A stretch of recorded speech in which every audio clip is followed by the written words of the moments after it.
Okay, so let's see what's on Canvas for today. You guys should be looking at Canvas every day. Every day, Canvas is your friend. Even on Saturday, even on Sunday. Okay? So, again, we've pretty much, there was some good wireframe reading. I don't know. We haven't really talked about that yet, but I kind of posted that last week. And then, of course, there was the human guidelines here for Apple.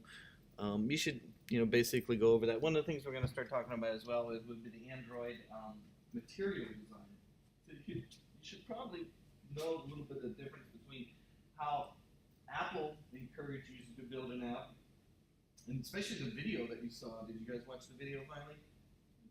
Who watched the video? Some of you. You should watch the video. It's a very informative video, and it's where was it? Somewhere in there. I don't know where the video is. Somewhere in there.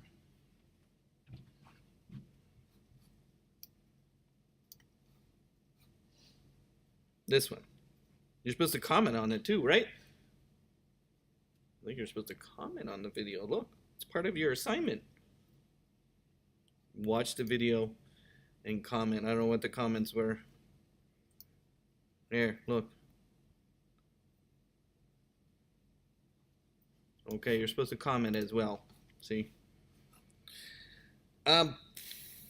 Next, this week, we kind of did some of this. We did mind mapping last class, right? The evaluating designs seems to be a little bit later.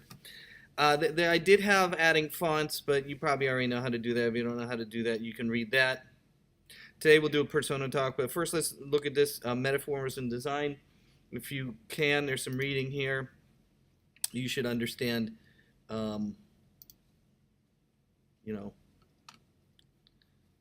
what design concepts are. Okay, should read this.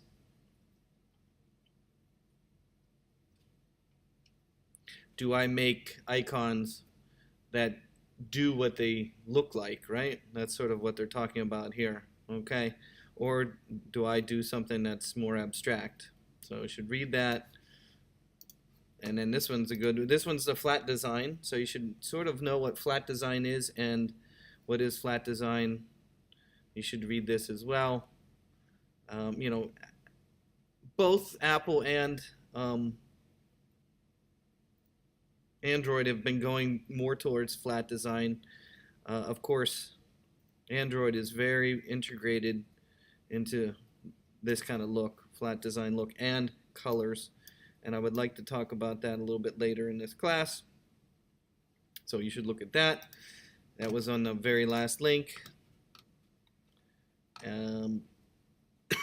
Let's do the, I'm going to do one demo on the computer today of how to do this. Now I know some of you looked at duotone. It's kind of Jean's likes to do duotone in her class, I know.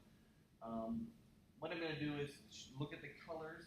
How do I choose color palettes? And then how do we choose images as well? Let's say that you are working and let's say you're doing an assignment for class and you want to use it in your portfolio, right? Can I just steal stuff from Google and put it into my portfolio? Not really, okay? So how do I get images? So we're doing food, right? So I'm going to make a food menu right now. We're going to practice our Photoshop skills. We're going to make a food menu by choosing a color palette. We'll have like three different colors. We'll use some hexadecimal values, whatever. Then we'll choose some photos, and we'll make a menu. And because I was looking at some of the food apps, and they actually have a photo, right? Whatever, some food, and then we have some text over top, some food, text over top, as well as we will tint or color our photos maybe. I don't know, that's sort of what I wanted to go over, but maybe not necessarily. But some food with some there. So the key here is I will make one of these, okay, just like we did last class, right? Then we will duplicate it down here and then change the photo, just like we did with the circle. So we're practicing the same skills, but we're going to make a little bit different menu. One with pictures in there. Last time we just had a picture of a person in a round circle, right? Again, I'm going to use the same techniques where I have a square as a mask. Remember the mask that we used for the circle, right? same idea. The reason why we use a mask is so that I can move the picture around inside there and so on. So they're all the same size. This is the same size. This. You know, masking is good for keeping things consistent. Whereas if you try and scale it down, It's usually not in the right proportion, right? Yeah. Jeff, Peter and I were talking about when we make boxes. Is there a certain measurement so that everything will come equal? You know, so that it'll fill the screen perfectly, like without gaps. I don't know. We didn't know. We were trying to figure that out. Like if we weren't going to put a border menu or like a tab at the bottom. Like so, that was just something maybe you can figure out. Well, you could measure it. Of course, there's standard size of the whatever the screen is. Yeah. So you have the pixels this way and the pixels this way. So you could, let's say you have 4 buttons, and you could then figure out what is, divide by 4, and get the size so it matches. Okay. In Xcode, you might be able to scale it. I just didn't know if there was some default on the top of your brain. Like you knew when we did photographs, you knew 250 by 250. I was trying to make it even, so that I had like 5 that kind of matched. It was in my brain. I was just doing it. I wasn't doing it. Calculating it. Thanks. We were just wondering. I understand. So here, if you look at this, you'll see in this handout there is a screen with a color palette and tone. And so there is a video here I did of last year. So if you want to see how I did it last year, you can watch this video right here. This is kind of a... So your Photoshop work this week will be about color. You can do it this way if you want, or you can do it the way we do it today. Again, I'm adding tones to the images, and then I'm making it into an app, but I'm scaling it, and I'm not using a mask. And I think this is kind of wrong. This is not really a good way of doing it. I think that a masking way, like we did last class, is a much better. But this is kind of simulation, okay? So there is a video that I did last year of that. You can do it another way. Here is an article about color, okay? And so it talks about different colors, color. And I know Jean does a lot of color stuff, so I try to avoid having to double up all the stuff that she teaches you. And then, of course, these are ways you can choose palettes if you want, color palettes. And then, the inspiration was this kind of app that I found where it had, MTV, Cosmopolitan, Skate World, and Vice all on one screen. Do you see that? That was sort of my inspiration for coming up with some practice Photoshop skills. But the main thing I want you to do, though, is, of course, find images that you can use. If you want to use images, probably the best place is Flickr. On Flickr, let's say we're doing food, right? Our concept is food right now. I need to find some pictures of food that I'm going to use for my interface, right? And can I use some of these? Well, it depends, okay? So on Flickr, there is a great way to search for images. So if I go up here and I type in food, and I hit photos, it'll give me photos, right? I get photos of food. But also, if you see where it says any license right here, if you click on that, you can see there's different licensing agreements here. You have all Creative Commons, commercial use allowed, modification allowed, commercial use and modification allowed. So in theory, the commercial use would be I can use it legally in a product. Modification allowed means I can change it. Commercial use, I can use it in one of my products, and I can change it. Okay, now, it's generally yes, but you still have to, a lot of times if you read the licensing agreement, you still have to give them credit, it says. So I don't know how to do that, but most people say to. So if I click on commercial use and modification, I will get some food. The other thing to keep in mind if you're looking at this, if you want different sizes, you can go over here to where it says there was a size option, advanced option here, and under advanced option you got medium, you have large, and small, and then orientation.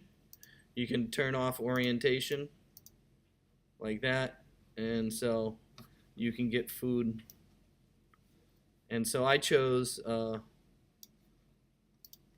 large. How about we do medium? And let's do square kind of look like that. And so you can narrow down your search. And I'm going to download some pictures here and use them in my app example. So if I want a cherry, I can click on there and I can download. Right here is a download button over here on Flickr.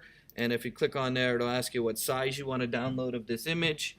And since I am doing, I would probably do a large one like this and then save my file. So I'm going to go and find some pictures that I could use. I like cherries for fruit. Oh, gotta love the burger. Look at that. Look at that one. What did I do? They don't have the same size, but we'll do large again. Saving that. What is this? Ooh, fish and chips. Gotta love that. Fish and chips. And let me do one more. We got fruit. We got fish and chips. What did I do? A burger, right? And we already have fruit. Can we get a pastry? Do we have any pastries? Pastry. Oh, look at that. Chocolate. Mmm. Chocolate.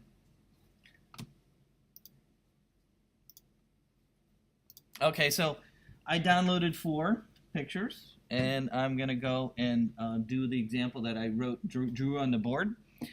So again, Flickr might be a good spot. Now, when you're downloading pictures, you know, it did say commercial use, right? We looked at that. But if you come over here, they usually say some rights reserved right here. And if you click on that, it might give you some more information.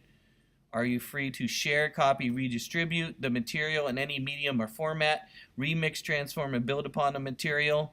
The licensor cannot evoke these freedoms as long as you follow the licensing terms. Under the following terms, you must give appropriate credit, provide the link to the license, and indicate if changes were made. You may do so in any reasonable manner, but not in any way that suggests the licensor endorses you or you. So, you know, if I do use this, what could I do? Mel, maybe, if you think about it, you write a paper for your English class or your science class, and what do you have? Like a works cited section, right? Maybe in my app I include a credits part. A lot of magazines, they put the name of the photographer underneath it, right? If you ever look at a magazine, they usually have the name of the photographer next to the picture. I don't know. All I'm just trying to say is, you know, there is a lot of free photos out there that you can use, especially with the Creative Commons now. And if you don't know what Creative Commons is, you probably should read about what it is and how it's being used today. It's a way to share your images with other people so that they can use and take advantage of those images, but also, you know, retain some rights as well. And of course, you can donate to the Creative Commons if you want.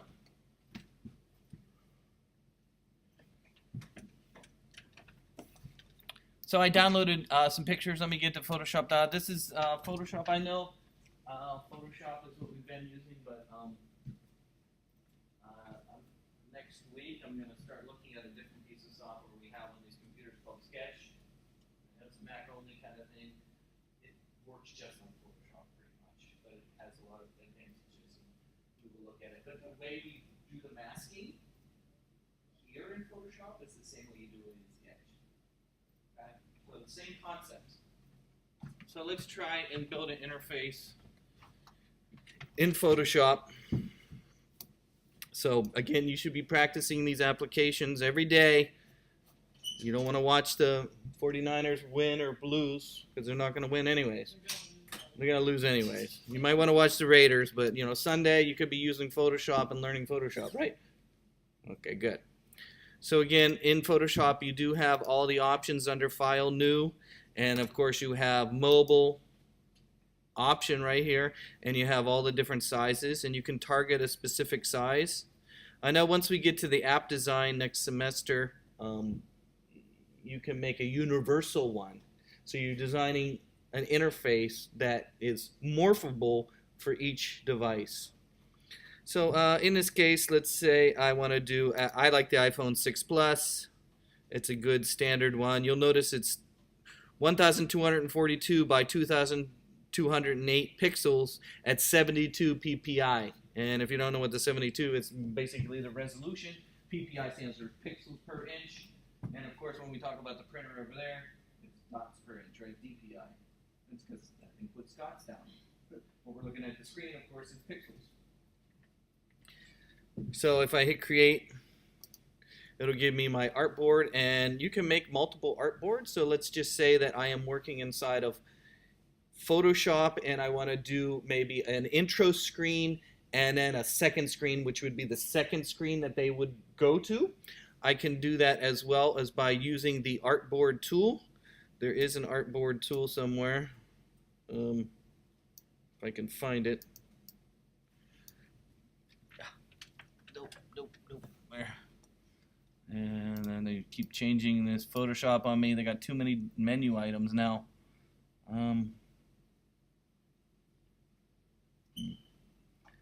Yeah, too many menu items. I guess you could just click on it now with the top. I was using the Move tool. It's under the Move tool now. See how it says Artboard tool right there? See, it says Artboard tool. It's under Move. And you can hit the Option key and duplicate the artboard right there. So you have two artboards. So again, to duplicate an artboard, this is already the iPhone 6 Plus. Let's say you're designing an intro screen and then a second screen or third screen and how they would flow through your app. You can duplicate the artboard. It was underneath the Move tool. In the older versions of Photoshop, if you have an older version, it's actually a tool. It's like, I think it's the second icon on the left here. It's the older version. They've changed it.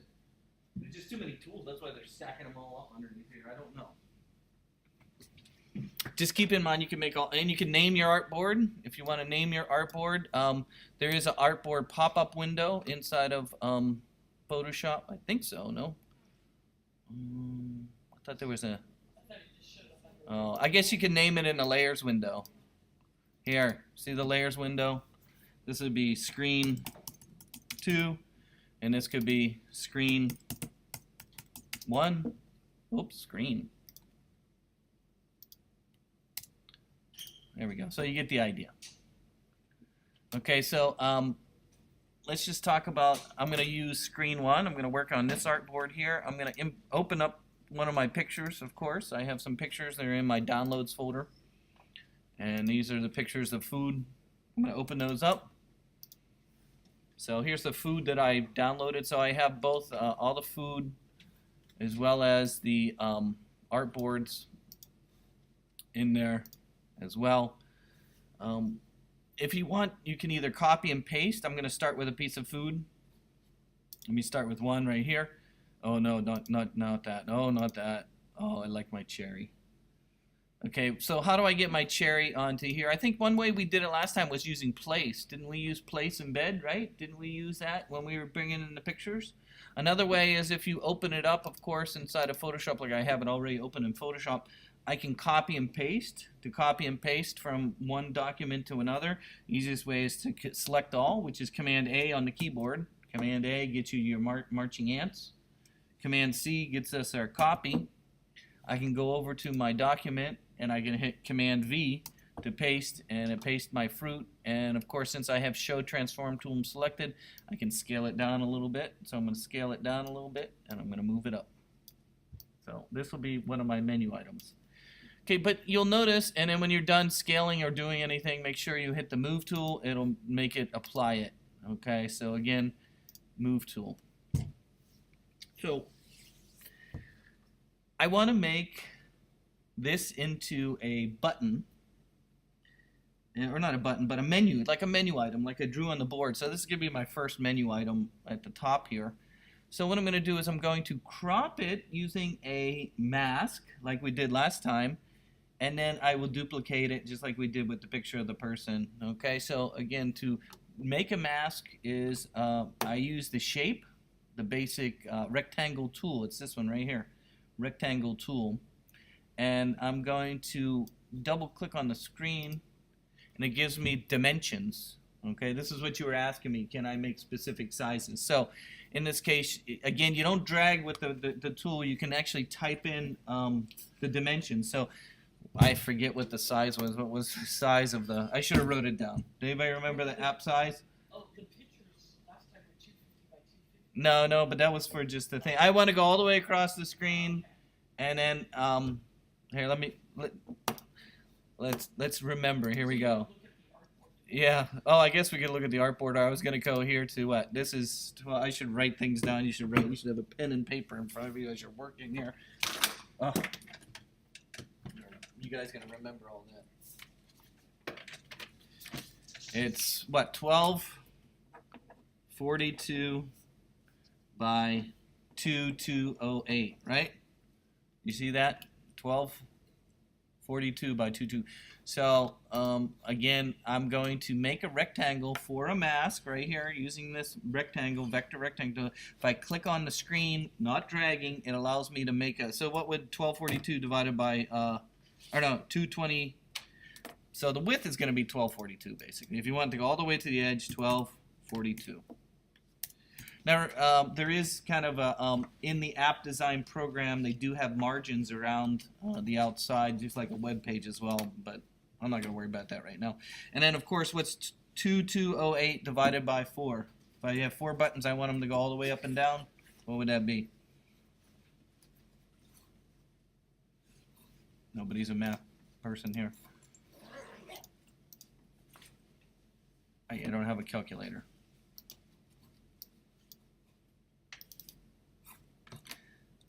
Nobody has a calculator. I think we put the calculator in the dock here.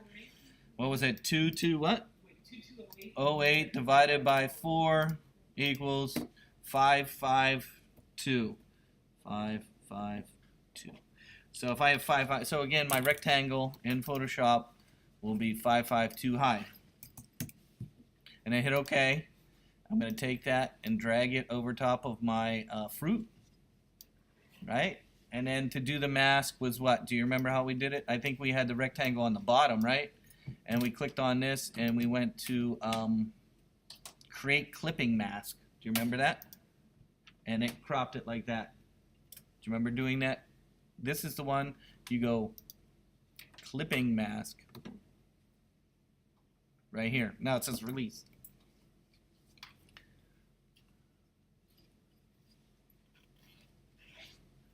Everybody got that?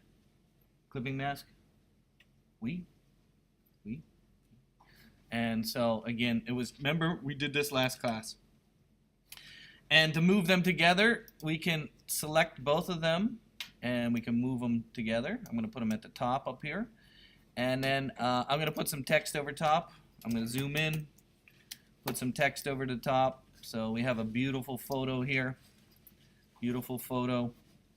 And I'm going to put some text on the top. And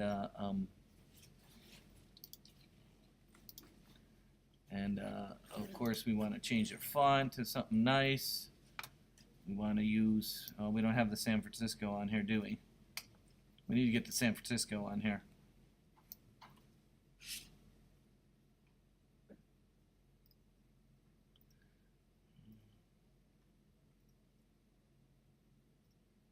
What's a nice food font?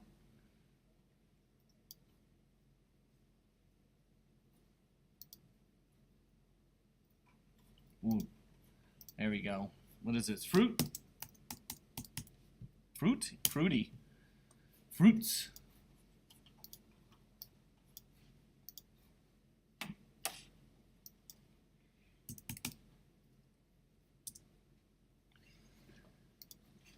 So, one of the things you do have, again, mostly we're simulating what our app would look like. Of course, we would be building our app in Xcode or some other software application. So, in this case, what features do I have in Xcode? I'm going to talk about that briefly right now. So, again, I'm simulating what a menu item would be here. Okay? Here I have a background, it's a piece of fruit, I use a mask to make it the right size. Then I have some text. So in Xcode, or the app program to build an app, it has very similar things that you would have in Photoshop here for your effects. You have drop shadow, stroke, transparency. Okay? So you can apply effects to your text. So again, what are some of the effects I could apply to my text? You can apply, again, drop shadow. Right there's a drop shadow, and you can change and adjust the size and the distances. You can see the drop shadow if you look closely there. You can apply a stroke if you want. Okay, a stroke is a line around an object. A drop shadow is the drop shadow underneath it. As well as you can have a transparency if you would like as well. Right here is an opacity. You can adjust your transparency if you would like. I'm going to do 100%, but I'm just pointing. Those are features that you have in app design software. Okay, you can do drop shadows. You can do strokes around text inside of Xcode. Okay, if you remember from last class, this is a beautiful menu item. I love it so. Okay, so if you remember, we can group all this together, right? Do you remember grouping it? We can group all this together. So I'm going to select all my layers, and then I can group it by using the pull down menu in the layers window, and you say new group from layers, and this would be my menu 1. And then to duplicate this, if you remember up here where it says auto select, we want to use group right here. See where it says layer or group, and so then I can duplicate this.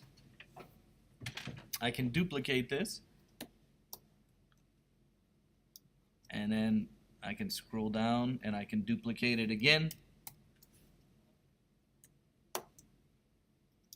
And I can duplicate it again.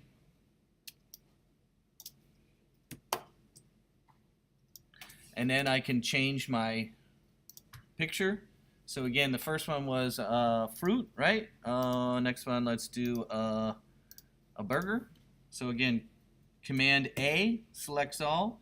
Command C copies. I'm going to go back to my menu here. I'm going to choose my second one. So this is menu 2.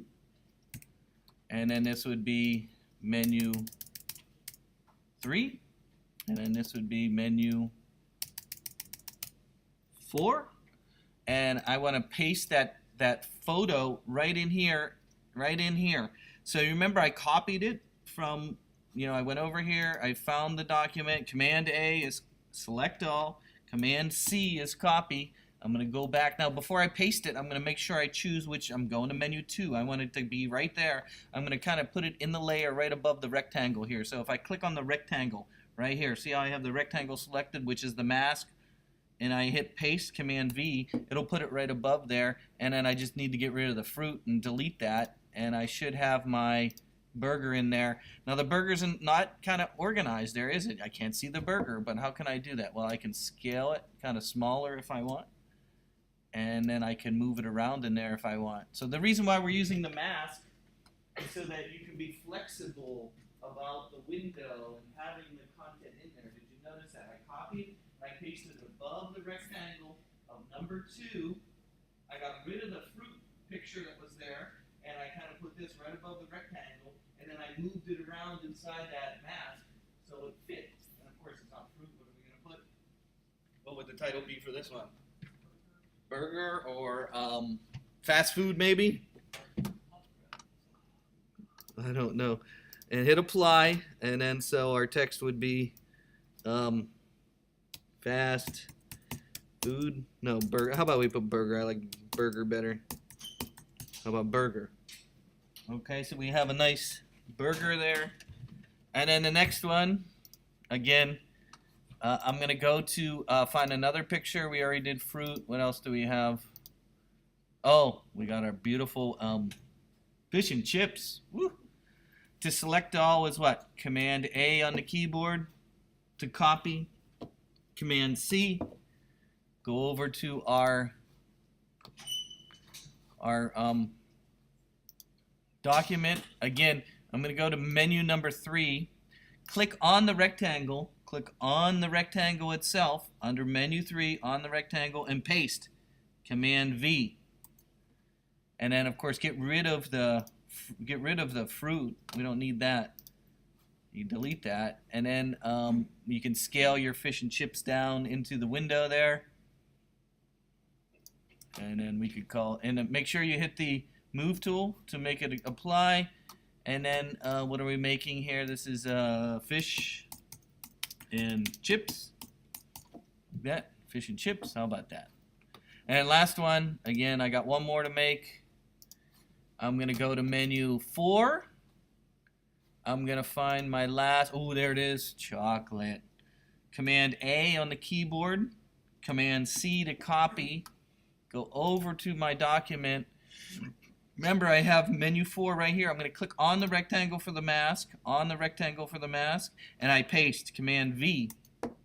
And then get rid of the fruit. We don't need that.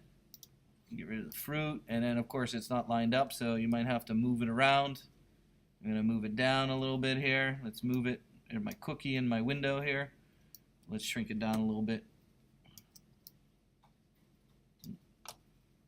Uh-oh. What am I messing with here? Oops. Alright, what did I do? Did I change the rectangle? I think I changed the rectangle. No? I think I messed that up. Let me see if I can step backwards. There we go. You gotta move that. Uh-oh, it keeps, I don't know what it's doing. What is it doing? Let me zoom in. Can I scale that down? Why is it doing that to me? Oh, it's doing the whole layer, that's why. I want to do just this. Let me hit escape here. There we go. So how can I move that around? Let's choose layer here instead of group under the move tool. See how it says group? We want layer. I want to move this. There we go. Layer around. Layer. That was an option. We'll scale it a little bit. There we go. And then it was under the move tool, there's layer and group. See that? Layer and group. I had to choose layer to get my cookie. And then of course this is cookie, right? Cookie. Cookie. I spell cookie. K-O-O-K-I-E. Cookie? Is that cookie? Yeah. Okay, so again, you'll notice I have a nice menu now with images. You might want to put lines in between. Didn't we put lines last time in between, right? In between our thing, maybe. And so on. You could do that. But, you know, a simple kind of menu like that, the key here is using masks is very useful, right? Mask is very useful. Setting the text and formatting it, and then duplicating it and just rechanging the text. Getting images that you can use, right? What do you guys think? Quick menu? Making you hungry? Okay. So, and then we made multiple artboards as well. So, I don't know. Yes? How did you duplicate the cherry there in the beginning? Duplicated the what? The The cherry, you know, like the little cherry. I duplicated the entire group. Is that what you mean? Yeah.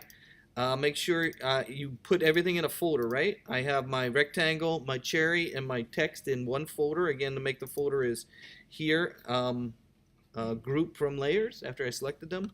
And then when to duplicate it, you use the move tool and then change it to group, not layer up here, change to group. And then you hold down the magic key as option key on the keyboard. So if I want to move, let's say move this over to here, I can hold down the option key and click and drag, and it'll move that, it'll duplicate that entire layer. Notice how I put it onto the second screen because I dragged it over there. So that's how I duplicated it. And then of course, just paste the picture above. Make sure you select the rectangle and then paste it, and it'll automatically mask it. Go and try that now. See if you can do it. In Sketch, I would do the same thing. Same exact thing in Sketch. The other application that I want to show you, exactly the same. Masking,